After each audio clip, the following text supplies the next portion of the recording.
Hello, friends. Welcome aboard the Round Trip Stories podcast, where we share stories of moving around the world and back again, reflecting on the lessons we've learned along the way. My name is Melissa. And my name is Tracy.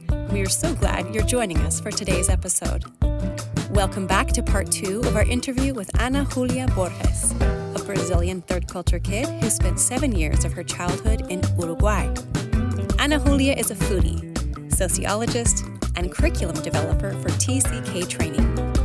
When Ana was 8 years old, her parents went to Uruguay to begin university groups for the International Fellowship of Evangelical Students. And when Ana was 15 years old, the family repatriated back to Brazil. Ana Julia had always been a good student, but back in Brazil, that and other parts of her identity got squeezed like sugarcane juice.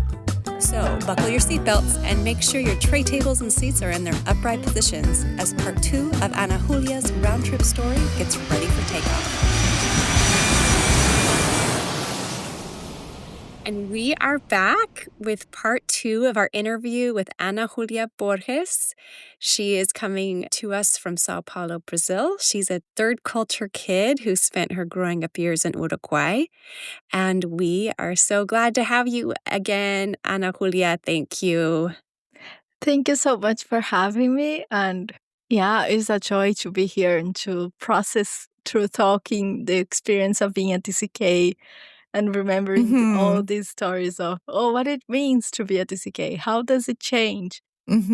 Yes. Well, we are enjoying hearing your stories. So thanks for being here with us. Just a reminder, everybody, we're in a series for third culture kids, TCKs, who spent some of their growing up years outside of their passport country. And so that is Ana Julia. So Ana, would you please tell us what you're doing these days and where you live now? Yeah, I'm currently living in São Paulo. I'm finishing my master's in sociology. The defense is 2 weeks from the time we are recording. Oh. So hopefully when this comes out, I'm someone who has a master's and everything went well. You got this. Yes. And I'm also working with TCK Training, curricula development. That means that everything that is a curriculum, and I am the person who is translating a lot of video content or ideas or copyright into, okay, let's make this pretty into a content format. Let's see if everything fits the language of TCK Training, the brand. And it's something really different from what I have studied. And that's a funny experience in the sense of I have a degree in sociology and now I do graphic design.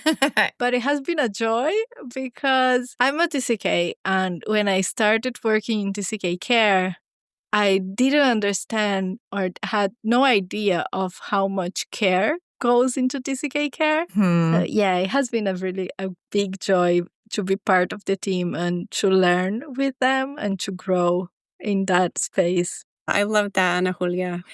Now, remind us where you lived abroad and how long you were there.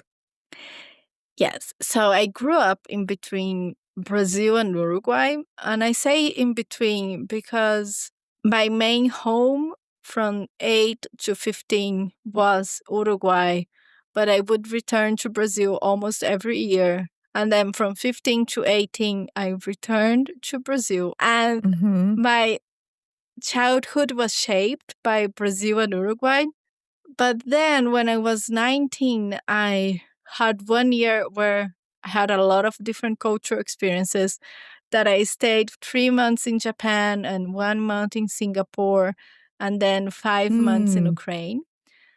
And something that I think we talked about language in the last episode, but I didn't mention that I actually know how to speak Japanese. And in São Paulo, I'm at a Japanese Brazilian church. Oh, wow. So when I went to Japan for 3 months, I really felt welcomed and a sense of belonging. And it's a really weird, funny thing to say because I have no Japanese ethnicity. I don't have Japanese family, but I had a family in the church. And when I went to the church in Japan, some things were happening around me. And I was like, wait, it's just like the church back home, back in Sao Paulo. Or I knew how to speak Japanese, so people would treat me really kindly. That is interesting. So how did you learn Japanese? How did that happen? So the why I learned Japanese is really connected to the moment we had to leave Uruguay. Because when I was in Uruguay and I was 14 is when my parents communicated with us. We have 1 year to leave the country. The work my parents were doing in Uruguay was pioneering work, and the student movement was growing really well. So the general secretary of IFES told my parents, it's the time you prepare to leave. So you need to give them the space and you can't continue in the country for them to grow. So that was really hard. And my parents told us the news from with 1 year for ourselves to prepare and just say our goodbyes. And when they told us, oh, we are moving to Sao Paulo, I was really interested in Japanese culture and anime and manga. And I had a really close friend who was also into it. And we kind of made a promise to each other. And we were like, we are going to learn Japanese and stay in touch. So when I moved to Sao Paulo, I told my parents, I have to learn Japanese. We are in a Japanese church. Please enroll me at Japanese school. So by the time I traveled to Japan to do the short-term mission, I already had 5 years, maybe 6 years of learning Japanese. Wow. And my friends at church would joke that they are Japanese descendants, but they only know how to speak the words for food in Japanese. And they would say you are more Japanese than we are because you are the one who speaks the language. So, Ana Julia, can you tell us a little bit why there's such a large Japanese community in Brazil? That's a great question. São Paulo has the second largest colony of Japanese.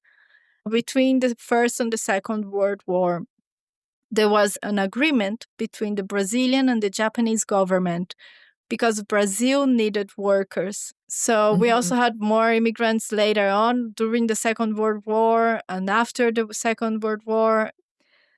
And I have friends who are the third or the fourth generation of Japanese, and they are Brazilians, but they are also seen as Japanese. And their parents and their grandparents only married other Japanese descendants. And so we have a lot of Japanese immigrants here now. So it was really interesting being in a Japanese church because when I said I don't feel Brazilian, they would be like, I know. People in Brazil tell me I'm Japanese, but if I go to Japan, they will say you are Brazilian. And they were like, I also don't fit anywhere, and that's okay. So that really helped me.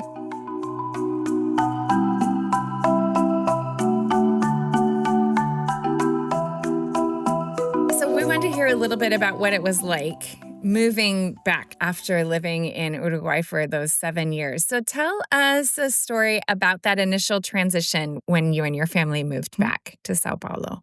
So something to know about my family is that all of us don't like expending a lot of money. So my dad really wanted to fly and to book or return or move to Brazil on Christmas because he was like, it's so cheaper.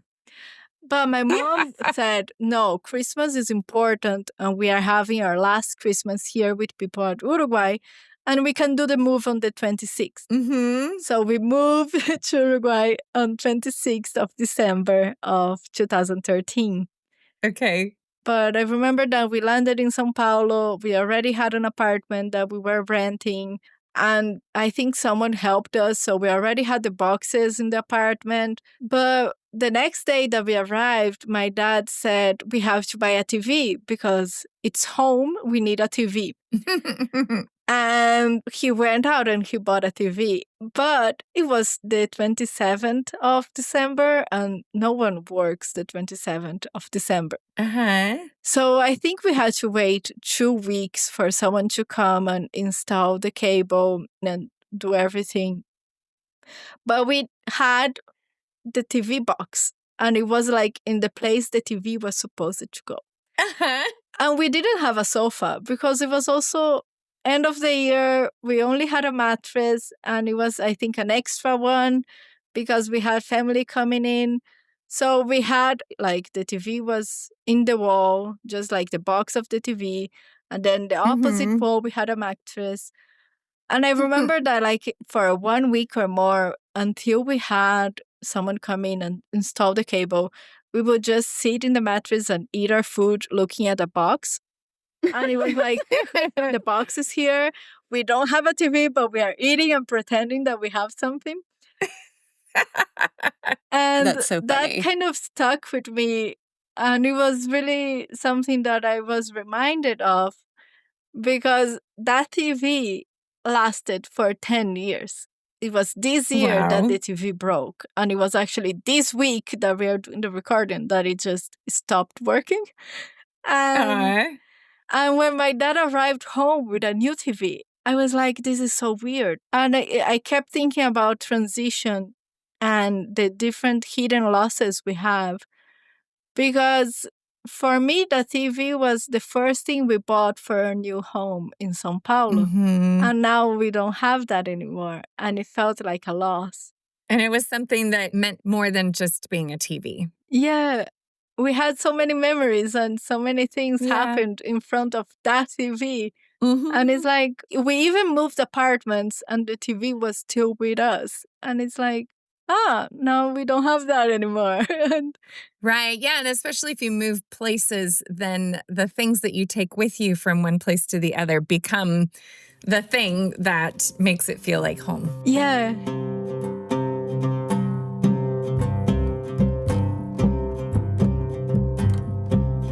So tell us a story about something that was hard moving back. Yeah. The hardest thing for me is connected to language. So I knew how to speak Portuguese. I loved reading, so I knew how to read, how to write, but I didn't know how to navigate school. And when I lived in Uruguay, I was really one of the best students in the class. I always had the highest grade, and I was really excited about understanding and studying, and it felt fun. And then I arrived at my school in São Paulo, and they gave us a test, and it was like, it's just to understand where you are academically. And I think I failed everything. Oh. And it was like, wait, how it is that I don't know this? What's happening? Yeah. So it was a big shock, because the way maths, physics, chemistry were taught in Brazil were really different to the way it was taught in Uruguay. Oh. So I was completely lost, and I didn't understand how the classes went by. I didn't understand what the teacher was saying. And I also arrived in a really critical year in the education system of Brazil, that sometimes the teacher will say, this is just something I'm reviewing because you already studied it and you already know it. And I would be like, wait, but I wasn't here. I don't know what you're talking about. And that was really hard, because I had to learn how to study in Portuguese. I had to catch up to what people already knew of 7 years of my education that was in another curriculum. Right. And it really impacted my identity, because I connected so much of my identity to, I have good grades. I'm a good student. Right. And then suddenly it was like, wait, I'm failing this. And that was really complicated. I think it took me a long time to kind of detach my academic validation from my identity. Yeah. And it's a funny thing, because I'm now finishing my master's, and academia is like, your worth is in how your work is perceived. And it's like, no, it's okay. If you don't like what I'm writing, it's your problem. And I think that my experience in transition and repatriation really helped me to detach and to be like, if I fail this class, it's okay. But at that time, it felt like the end of the world. And it felt like, this is impossible and nothing is going well, you know? Yeah. The way that the Brazilian education system works is that by the end of the third year, you have university entrance exams. And I had a really big crisis on my third year of high school, that I felt really hopeless. And I was like, I just want to give up. And I don't think I'm going to pass this exam. And it was really hard because in my mind, like in Uruguay, you go to public school, public universities. And here in Brazil, the public universities are the hardest ones to get into. So I remember that the university I got into and decided to do was a private one, but a really good one. And it was really interesting because I got into my university that is the Catholic University of São Paulo, and they have a really good social sciences program. So it got me more excited, and I was like, wait, maybe that's not the path I thought I would take, but I can do this. So it kind of gave me hope of trying to navigate school. Yeah. And I think it was during university that I started being like, it's okay. I can do this. It's working out.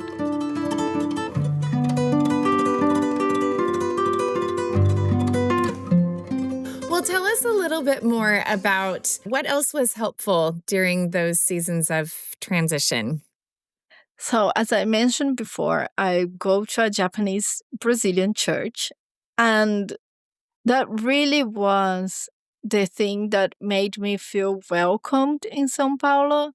Because at school or even university, if I said something like, I don't understand, or what do you mean? People would answer with, what do you, like, how don't you know that? Or are you dumb? And they would say, are you even Brazilian? And they would get offended. But when I was with friends from church and I asked a question of, what does this mean? They would just explain to me. Or they would say, oh, I also don't know. I just know the Japanese word for this. So I felt really welcomed in this space of living in between, in the sense of we have different identities and we are just accepting that fact. And something that really made me feel welcomed was that Brazilians on soccer, it's a really big thing. Yeah. And Uruguayans on soccer is also a really big thing. And sometimes I had problems inside my family that people got offended for real when I said I'm cheering for Uruguay if it's Brazil against Uruguay. And I'm serious. I'm not trying to like bother you or insult you or just like mock you. I'm serious. You're like it's Celeste and it's that. Yeah. And when inside church, when I said something like that, they would be like, okay, like that sounds dumb, or like, I don't agree, but they would just accept it and they wouldn't be offended or be like, what are you saying, you know? Right. Supporting your country's sports team is important. It also is part of identity, right? Whatever jersey we put on during World Cup soccer is important.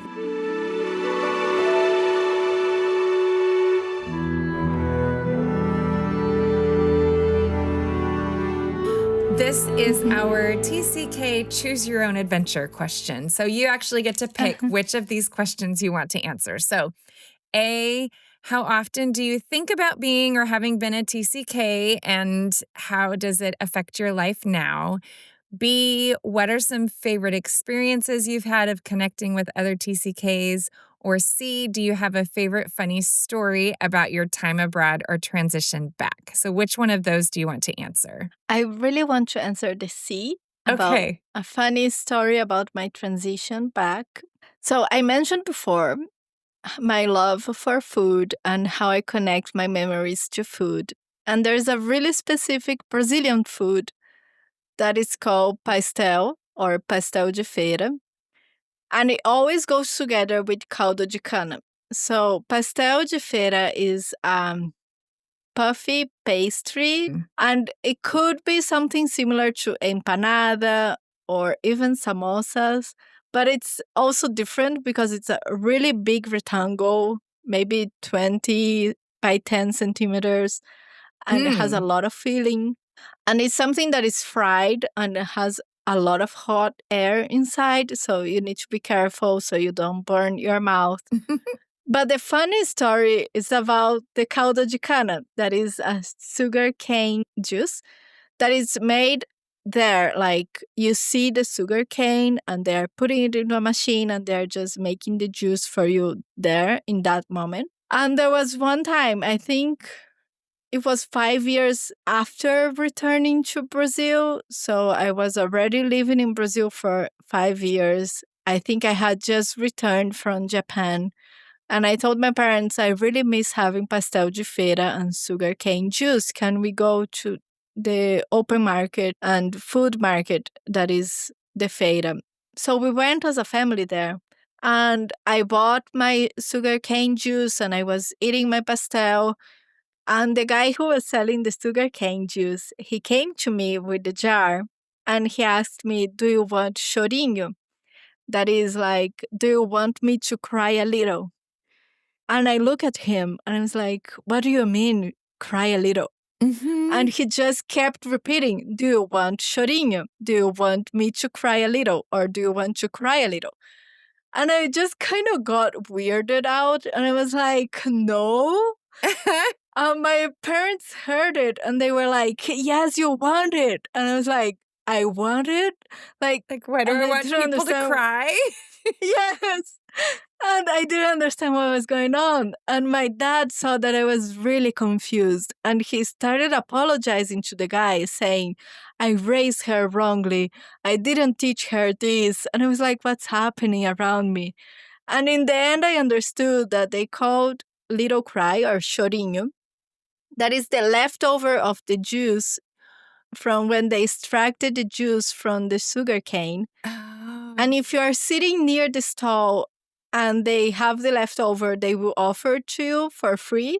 And it's like you receive for free a second cup of juice. Yeah. But it was so surreal for me because it was something that was expected for me to know because I Right. spoke Portuguese like a Brazilian. I was the one who ordered the sugarcane. So he came to me and he was like, do you want this? And then my Mhm. parents were like, how did we forget to teach you this? To Mhm. realize how it's such a cultural thing Yeah. that for someone who's inside the culture, who grew up there, Right. it's such an obvious detail. But if you're from outside, it's like, what's happening around me?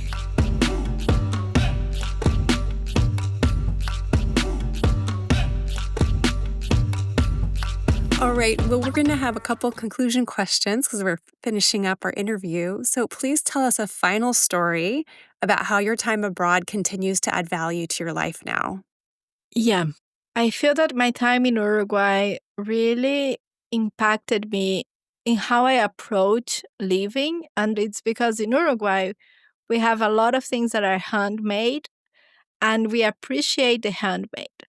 So when I was 8, I moved to Uruguay, and the first winter there, I saw a friend of mine wearing a knitted scarf. And I was like, I love this. Like, this is so beautiful. And my friend was like, thank you, I did it. And it's super easy. And I was like, what do you mean super easy? I want to learn how to make this. So I think by the end of that year, I was already 9. And I asked my mom, like, I want to take knitting classes. Can you take me there? And it was really fun. And I was like a child between a lot of grandmas. And they were like, you're so cute. And the knitting needles were too big for me to handle. So they were like, this is the way we can make it work for you. And that brought me a lot of beautiful memories because when I would visit my family here in Brazil, my grandma was knitting and I would sit with her and knit with her. And she would always be like, that's so neat. Like, it's so beautiful. Like, how do you make the stitches that way? And I think that time in Uruguay also, I learned a lot of different crafts and specific handmade things that I still carry with me. So I took knitting classes, I took sewing classes, cooking classes, even ceramic painting classes. And a lot of these things I didn't continue doing, but some of them I did. And while I was working with TCK Training, I started taking on the workshops and the trainings, and I discovered more about what they call the red zone and the green zone of the brain, and how our brain reacts to stress and how we can regulate it. Mm-hmm. And I remember that it was a workshop I learned that she was saying something about repetitive movements and how that helps bring our brain to the green zone. And I was like, that's knitting. That's why I love knitting. Mm-hmm. And it just connected that now every time I'm stressed or I'm feeling really agitated, I would just get my knitting needles and find a new project to make. So I have a lot of materials to just regulate my brain and to calm down again. Oh, that's so interesting. I never connected art or crafts to emotional regulation. I mean, I know how how good it makes me feel when I do those things, Mm-hmm. but I never connected it to how it makes my brain different. Thank you for mentioning that. Yeah, I feel that one thing that I always talk a lot about is how journaling helps me regulate because of also the repetition of my hand moving and also brain dumping on acknowledging what I'm feeling really helps me. There's a lot of different art mediums that help us regulate, and we don't think a lot about them. And one thing that I was really shocked when someone told me, I think it was Elizabeth from TCK Training, when she was talking about emotional regulation, and she said exercise is also a form of that. But it was a fun thing to realize of there's no right way. Like everyone finds a different way of finding the emotional regulation process. Yeah. Mm-hmm. And also just a detail about therapy, I feel that as TCKs, it's really important to find someone who is open to understanding about the TCK life or who has some kind of training on TCK care. Because my therapist had TCK care training. So she could see some things that I was struggling with. And instead of going to different diagnostics and saying like, oh, you have this, and then she could be like, okay, what about your TCK life? How does grief impact you? Yeah. And I think she had a different perspective to help me navigate all of that. That helps a lot.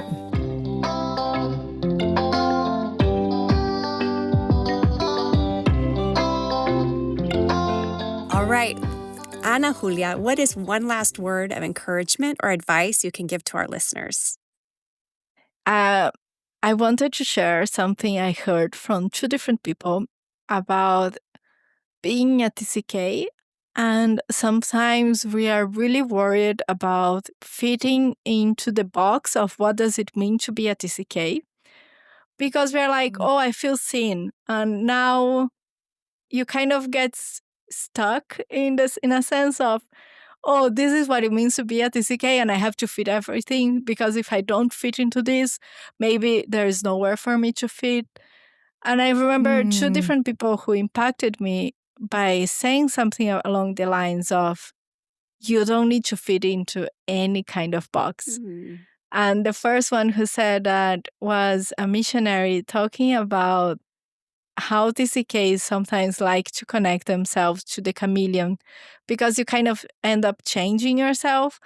And then she was like, I want to invite you to be like the platypus because the platypus is a creature of God and he's perfect just as he is, but he doesn't fit into a box. He fits into a lot of boxes. And maybe he's just navigating between them. And that's okay. And I was like, I want to be like the platypus. And then the second person was Danao. She's a TCK and she was part of the team organizing the ITCKC conference in Chiang Mai last year.